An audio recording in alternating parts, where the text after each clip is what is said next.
দেখাচ্ছি খুবই সহজ এবং খুবই মজার সেমাই রান্না। আর সেমাইটা আমি নারকেল দিয়ে তৈরি করেছি। একটা ফ্রাই প্যান নিয়েছি, দিয়ে দিচ্ছি 1 টেবিল চামচ ঘি, দিয়ে দিচ্ছি 1 কাপ সেমাই। এখানে আমি 1 কাপ পরিমাণ সেমাই নিয়েছি। আপনি আপনাদের পছন্দ মতো সেমাইটা নিয়ে নেবেন। কিছুক্ষণ সেমাইটা ভেজে নিব। তো কিছুক্ষণ আমি সেমাইটা ভেজে নিয়েছি। এখানে আমি 1 লিটার পানি নিয়েছি আর পানিটা কুসুম গরম আছে। আর দিয়ে দিচ্ছি 1 কাপ গুঁড়া দুধ। চাইলে আপনারা এখানে লিকুইড দুধ দিয়েও সেমাইটা রান্না করতে পারেন। এখন নাড়াচাড়া দিয়ে আমি দুধ জাল দিয়ে নিচ্ছি।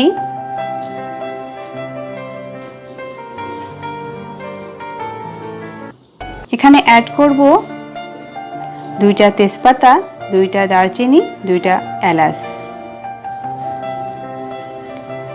এখন আবার খুব ভালো মতো দুধটা জাল দিয়ে নিচ্ছি যেন খুব ভালো মতো এটা ফুটে যায়।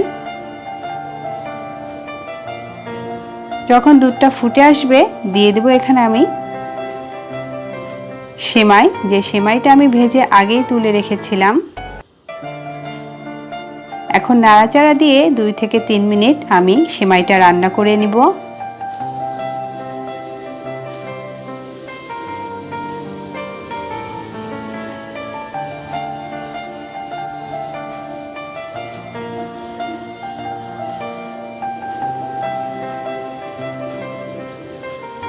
তো 2 থেকে 3 মিনিট আমি সেমাইটা রান্না করে নিয়েছি আর সেমাইটা খুব ভালো মতো সেদ্ধ হয়েছে। এই পর্যায়ে এখানে আমি দিয়ে দিব এখন চিনি। চিনিটা আগেই দিতে যাবেন না, সেমাইটা ভালো মতো সেদ্ধ হয়ে তারপর চিনি দিবেন। এখন এখানে দিয়ে দিলাম চিনি। এখানে আমি হাফ কাপ চিনি নিয়েছি, আপনারা আপনাদের টেস্ট অনুযায়ী চিনিটা নিয়ে নেবেন।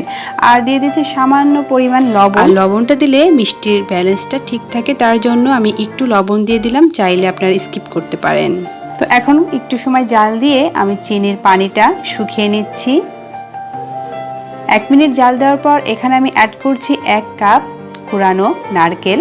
আর এই নারকেলটা দেওয়ার জন্য এই সাধারণ সেমাইটা খেতে কিন্তু অসাধারণ লাগবে। বেশিক্ষণ রান্না করব না, এখন 1 মিনিটের মতো আমি সেমাইটা রান্না করে নিচ্ছি এবং এটা হয়ে গিয়েছে। এই পর্যায়ে আমি গরম গরম নামিয়ে পরিবেশন করছি। তো নামিয়ে ফেলেছি। আশা করছি এই সিম্পল সেমাই রেসিপিটা আপনাদের অনেক ভালো লেগেছে। ভালো লাগলে সবাই বাসায় অবশ্যই ট্রাই করবেন। সবাই ভালো থাকবেন, সুস্থ থাকবেন। আল্লাহ হাফেজ।